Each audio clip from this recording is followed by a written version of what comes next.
Welcome to the Kitsap Literary Artists and Writers and its monthly author showcase.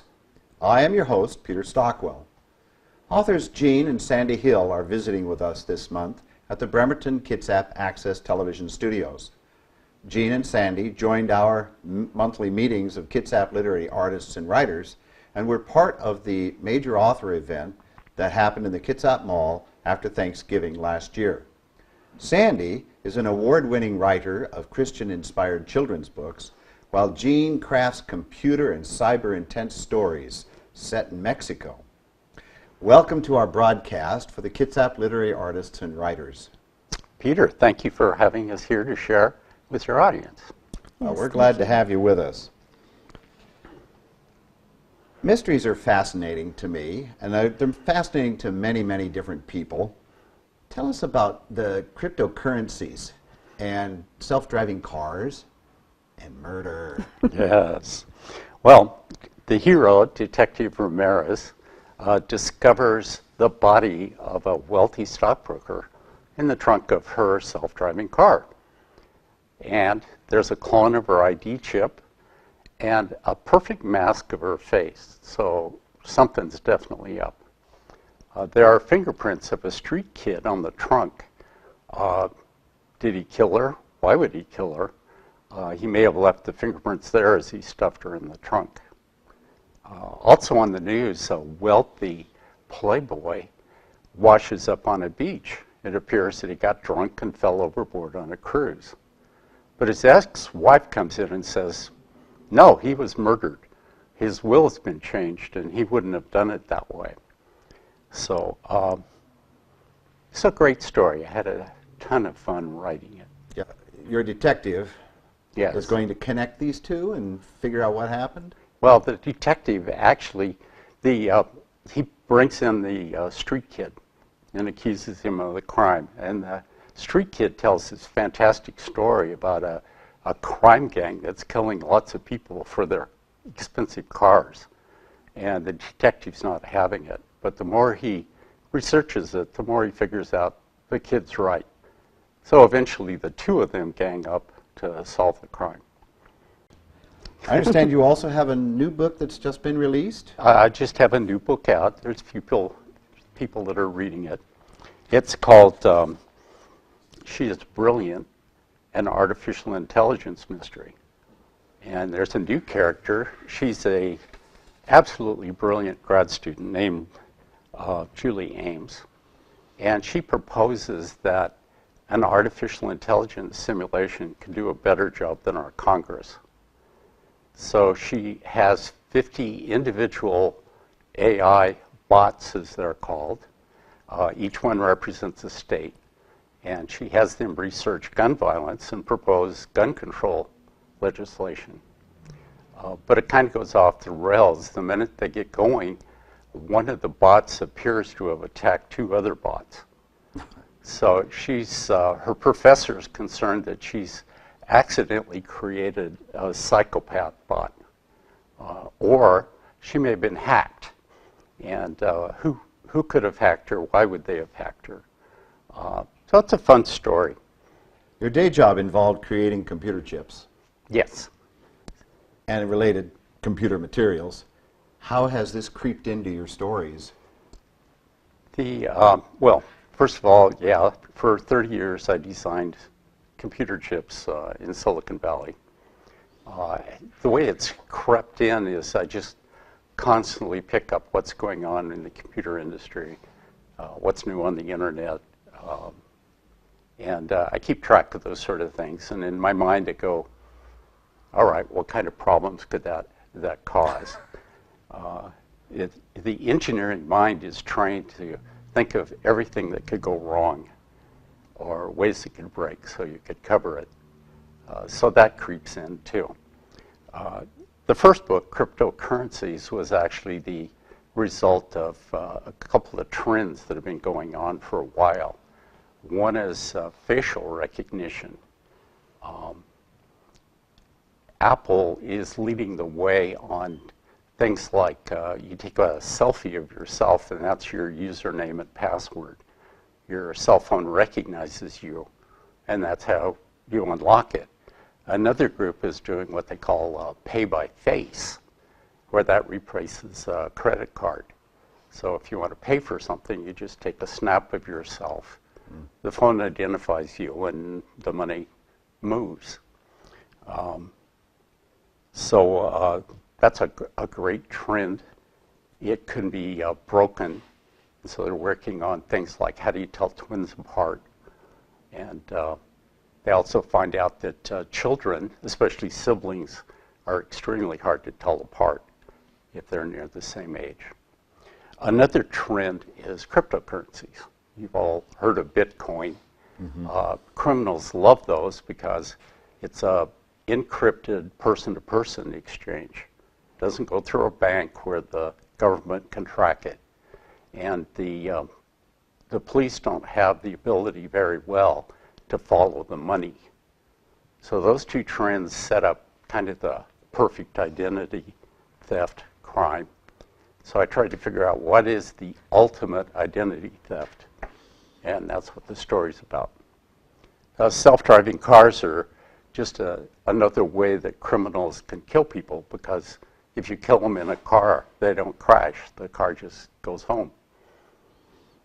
Jeez. You are as diabolical as the rest of us. Could be. Good, that's good. Well, I was thinking about artificial intelligence, but tell us about how artificial intelligence works. Okay. Well, first of all, normal first programming, the way it was done, the way Sandy did it, is for the same inputs, you always get the same result. So if you went on Amazon and you asked a question to look for something, you'd always get the same, whatever it was, presented in the same order. Artificial intelligence works by learning the way a human being would, and it's very different. It's also very cost-effective for companies. I'll give you an example. I decided to take a break yesterday, so I got my tablet and I typed in YouTube classical guitar. So the AI was smart enough to know I didn't want to buy a classical guitar. It presented to me the different artists that I like to listen to. So I picked a lady that's just disgustingly good, and she'll play classical music and she'll play pop. So I picked one of her songs. Okay, so the AI then adjusts, and the next time up, it's testing me. It puts up something by Schubert, and it puts up something by Billy Joel that she plays. So I picked Billy Joel, and I listened to that. Meanwhile, it's computing, and it says, okay, Billy Joel, what, 70s Beatles. So it gives me a song by her, and it gives me a song by the Bee Gees, just in case it was earlier than Billy Joel. So this goes on. After about an hour, it kind of runs out of options, and it presents Here Comes Santa Claus by the same artist. And then it starts suggesting other female artists that play classical guitar and music of the genre I'm listening to. So here it is. All the time it's trying to learn what I'm interested in hearing that particular day. And that's the way AI works. And if you think AI is in the future, it's all over the place now. You go to Google, you go to YouTube, you go to Facebook. Facebook doesn't present you with what's out there. Facebook presents what you want to hear. So if you're a liberal, it will present things that you like to read. If you're a conservative, it will present those things. So one danger of AI is it gives you kind of a warped view. Whatever your view of the world is, you get to see more and more of it. The idea of artificial intelligence staying along a path that you've created does not help for research. No. Any kind of investigation, finding out what other ideas are out there, because a person might want to modify what they're thinking by getting more information. So, wow, I'm going to have to think about that one. Yeah. I know artificial intelligence is out there. Oh. And I hope we don't, well, if we can get artificial intelligence to Commander Data level on Star Trek, maybe, maybe it'll work. Maybe it'll work. Maybe it'll work. As you may have heard, writers, of course, write about what they know, and you've engaged in other in-depth research, I'm sure, to write your stories about this criminal world. Where'd you go? What'd you do? Or do you have such a deviant mind that writing mysteries comes to you as second nature? Well, I'll take the fifth on that last question. But it started early. I'm kind of a skeptic. But as an undergraduate, in the catalog, I found a class called Psychology of Deviant Behavior.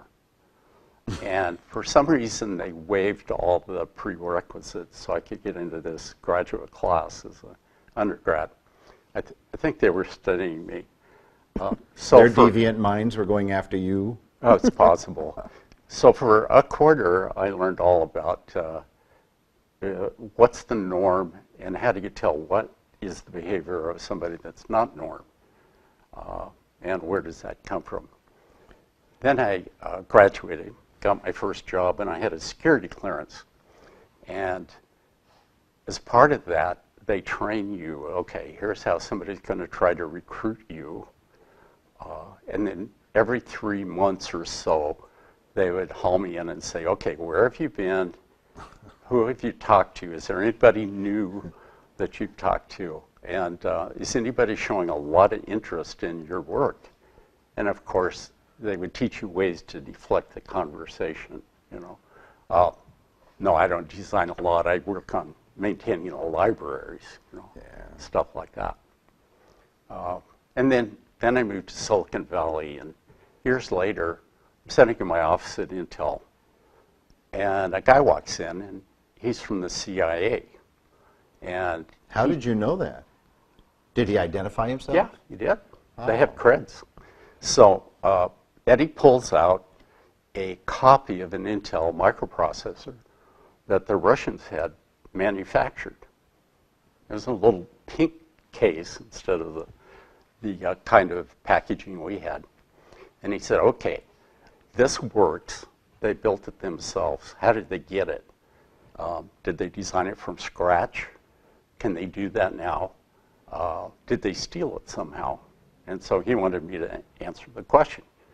And the answer turned out to be quite simple. We went to the lab, opened the package, and I looked it over. And yeah, it looked like one of ours. And so I went to the lower right-hand corner, and sure enough, there were the initials of the designers at Intel that had designed the chip.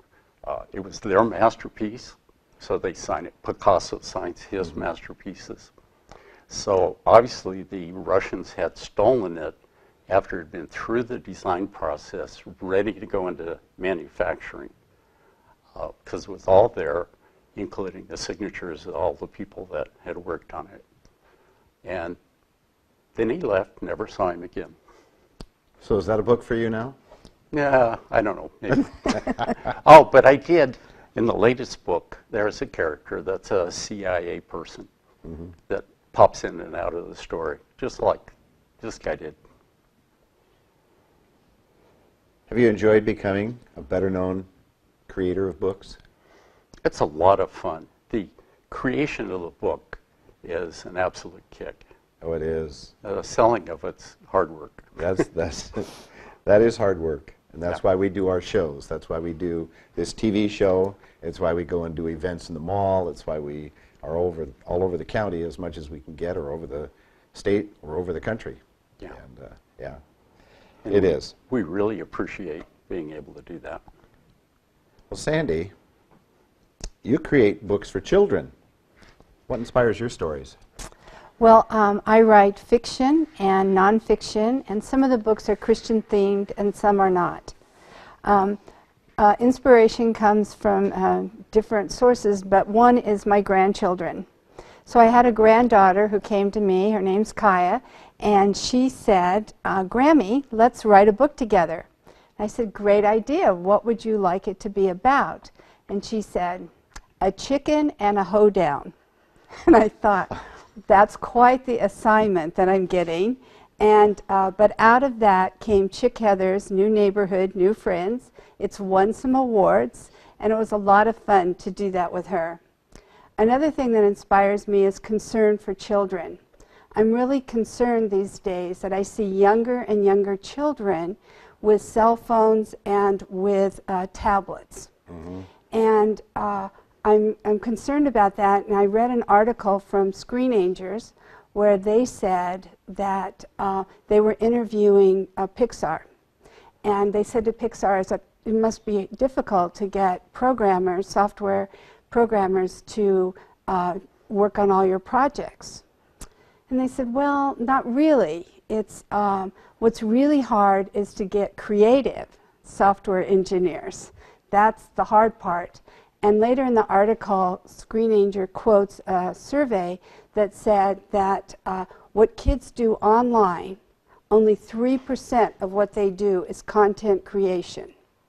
And that really concerned me because at their age, this is when their brains are developing, and they need to be able to dream, and they need to be able to imagine.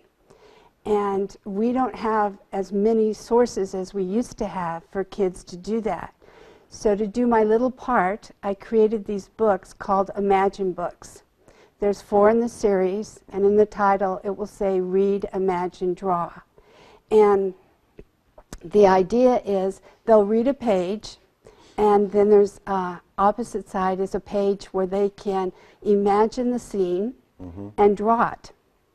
So in fact, they become the illustrators for the books. So they're creating actual storyboards for the Correct. Story they're reading. And on the title page, they get to put their name in as the illustrator. And there's also a place where they get to put their picture and a bio about themselves. And I've thought about this, and almost every job has some level of imagination needed. And so they get to practice. So this is my little part of giving them an opportunity to imagine and dream. Great. Well, I was a middle school teacher, as you may know. But before you were writing books, what did you do for a living then? Well, I have a teaching credential in computer science. Okay. And almost all the positions I held had dealt with the computer in some way. But my favorite job was working for NASA. I was a data analyst and a mission controller on the Pioneer 10 and 11 space shots to Jupiter. So I got to be at this incredible creative team of people, and we brought back the first photographs of Jupiter from that spacecraft. So that was really a fun job. I also love being a mom. We have a son and a daughter, and being a Grammy. I have 4 grandchildren. Grandchildren are the best. They are the best. They are the best. So did any of this experience that you had in the workday world enter into your stories, your children's books? Well, the last book I wrote is my first nonfiction book, on safari to see the animals and the birds. And I got to combine 2 things that Jean and I really love doing, writing and photography. Ooh. So the book is basically, each page is, it's sort of a guess who book for children. They'll have clues about an animal or a bird. Some are obvious, but some are sort of unusual clues so that they can learn more. And they get to guess, and then they get to turn the page, and you'll see one of our photographs. You're really working these kids to use their brain, aren't you? Hopefully. Yeah. Well, I understand you and Jean have a nonprofit. Can you tell us about its mission? We do. It's called freedom13.org, and our mission is to bring awareness and education about trafficking of children. And this is a problem, and it's a problem here in Kitsap County. So we want to educate adults as well as students about what's a profile of a trafficker, how do they target our children, and how to protect them. So what we do is Jean and I give presentations. We've done about 100 of them. And I do the presentation that's sort of a general overview of the trafficking problem. We have a video clip that we bring where 2 victims tell their stories. And we also have a presentation that's more in-depth, for example, for teachers or for counselors who would be on the front line with the victims.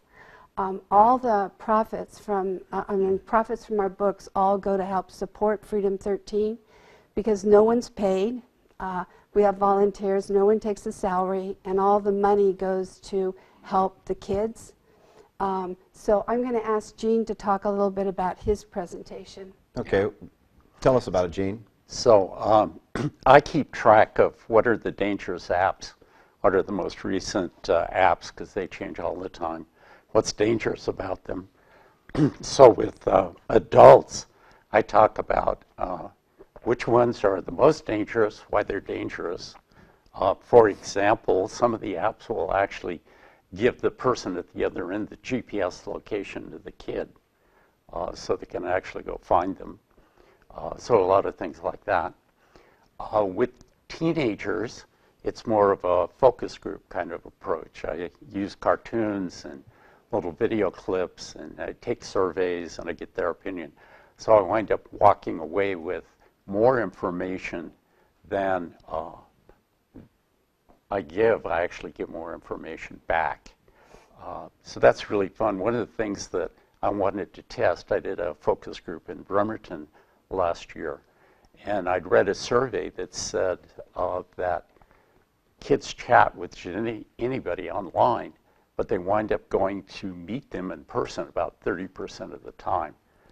And that really scared me. That's where the problem is when Yes. they actually decide to meet a person who doesn't turn out to be the person they thought That's they were right. It's so controlling. easy Yeah. to fake your profile Yeah. online.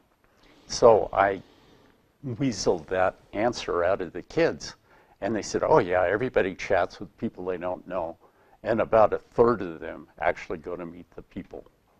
Very scary. It is. Who publishes your books? Well, I'll take that because we started with my books first. Okay. And I had a publisher, and they had done almost three of my book. The third one was ready to go when they went out of business. Oh, And heard that story before. yeah, that's really common now.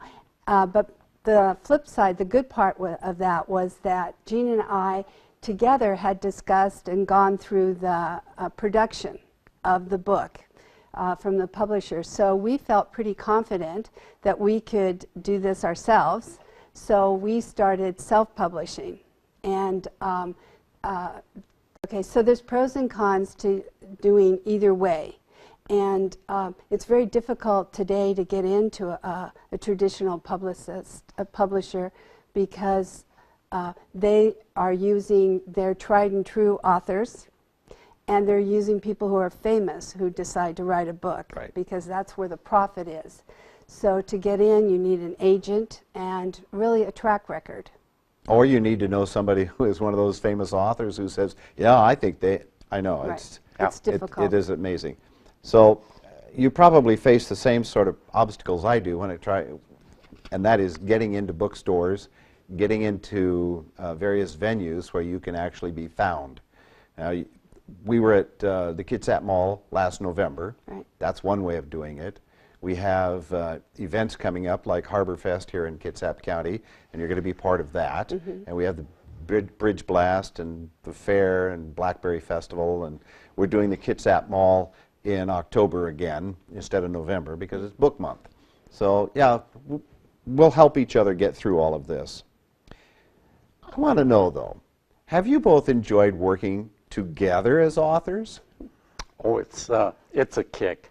We very much enjoy it. Sandy took college classes on how to write, and then she trained me. But there's a lot of editing functions that happen with the book. Grammar that could be wrong, pictures that are not centered right in the book. For novels, you'll write it, but you'll have blind spots. So Sandy will read my novel and come back and say, you know, this spot's really confusing, or that doesn't necessarily follow from this. And so it's really helpful. Some people have to pay for this function. I actually, on the first book, hired a contextual editor who taught me a lot. And now Sandy and I do this function for each other. Do you have beta readers? who look at your material? We're starting on that. Okay. And so, yes, I give away books on this second one and ask them to write reviews and give me feedback. Well, it's nice to know that you that you're mixed up in this writing world, and that you don't get mixed up writing each other's work. Yeah, I thoroughly enjoy our collaboration, and I think each of us is a better writer because of it. Okay. Well, if a book club or other organization wanted to invite you to speak, how do we get a hold of you? Well, we each have a website, so Okay. it would be Sandy Hill or Jean Hill-writer.com. And if you'd like to get a hold of us to speak about Freedom 13, which there's no fee for that, that's free, it's freedom13.org. Okay. Very good. And you've explained about your projects coming up. Do you have anything coming up soon? The latest thing I'm doing is doing a birthday party idea with my books. So this grew out of an event we did at Christmas that turned out to be really fun. We did a play with one of the books with our grandkids, and that just seemed like so much fun that I thought, wouldn't it be fun to be the entertainment at a children's birthday party? So you can go on my website and you can get all the details, and I'd love to come and interact with my audience, and that's the latest thing that I've launched. Well, thank you, Jean and Sandy, for sharing all that you do in this literary world in which we live and recording this show with us. I look forward to following your endeavors. And we do share a common interest in being part of Kitsap Literary Artists and Writers. I would like to also thank all of our viewers for tuning into the Bremerton Kitsap Access Television and viewing this Kitsap Literary Artists and Writers production. I also wish to thank the BCAT staff on cameras and in the director's chair. I hope everyone has a pleasant evening and a productive and fascinating week. And until next Saturday, I am Peter Stockwell with Kitsap Literary Artists and Writers in conjunction with the Bremerton Kitsap Access Television. Good night.